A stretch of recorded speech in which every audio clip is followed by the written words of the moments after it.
So if we wrap this up, another question: How how can men boost their sex drive?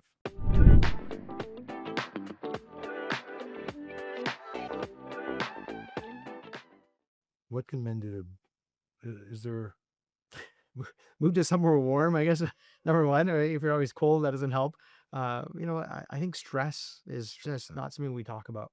And I think we all just pile it in and put it in our pockets and just deal with another day. And I think if you're always in that sympathetic mood, Mm, you're not relaxed. Uh, you know, uh, we don't measure stress, we don't measure anxiety, and I think that's a huge killer of the sex drive, right? And I think with it too, communications with your partner, we're not men are cavemen. We just run into a room, we don't talk much, we don't express ourselves, and I think I've learned like men and women are two different animals, and I think our ability to communicate with each other is where we need to work on in a relationship element. I think that's explaining, talking about our feelings, expressing ourselves with our partner, and then talking about what our desires are. What are you looking for? And then if I can serve that, then it becomes this like fusion reaction of a nuclear reaction. Like we work on each other, and that's great.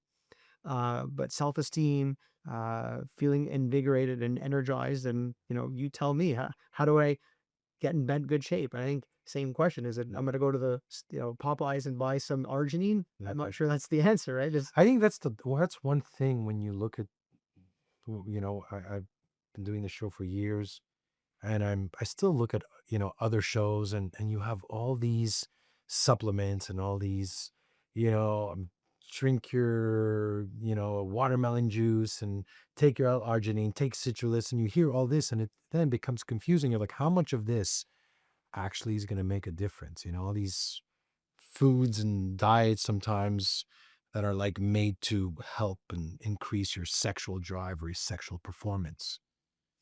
again, if you look at a couple things, science, Oxford criteria, there's different levels of evidence. So there's five. Some people I just joke around like that sounds like level six evidence, which is non-expert opinion. So like level five is someone who's an expert. Yeah. At least they can give their opinion on 30, 50 years of experience.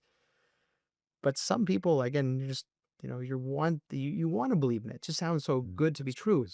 And what's impressive, any study that you see in a randomized study, there's always a placebo arm. yes. You're getting nothing, but you believe you're taking something. And it's impressive what placebo can do Fine. to improve. And even people have side effects. They have these bad reactions from placebo. Yeah. Power of So, the mind. what exactly is it? Is there that biopsychogenic reaction or response?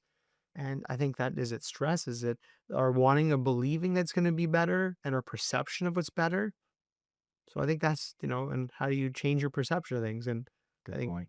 I think that's a lot of things of, my brother always says, to be happy, if you have low or no expectations, you're always happy. Point. So to set up high expectations of things that you're not going to achieve, you're going to constantly be in a state of, disappointment. So, and my dad's words of wisdom, someone who has like what you own owns you, it's like Point. you want a cottage, you want a this and that, and you're constantly running around doing everything else. And are you free? And I think what are those elements of learning to say no and how to cut things out and give more time to yourself? Because as we get older, I think everyone wants to latch on. I need a bit of this. You become implemented, and at a certain point, you want to have time for you. And then some people are going to be in resentment because I'm never getting what I want to do. And I think that's the inner psyche that we all struggle to deal with is what I want to make myself happy. And same time, all these other roles. I'm supposed to be a dad. I'm supposed to be a teacher. I'm supposed to be my parents want to spend more time with me. So how do you balance all that out and to be happy? And what does happiness mean?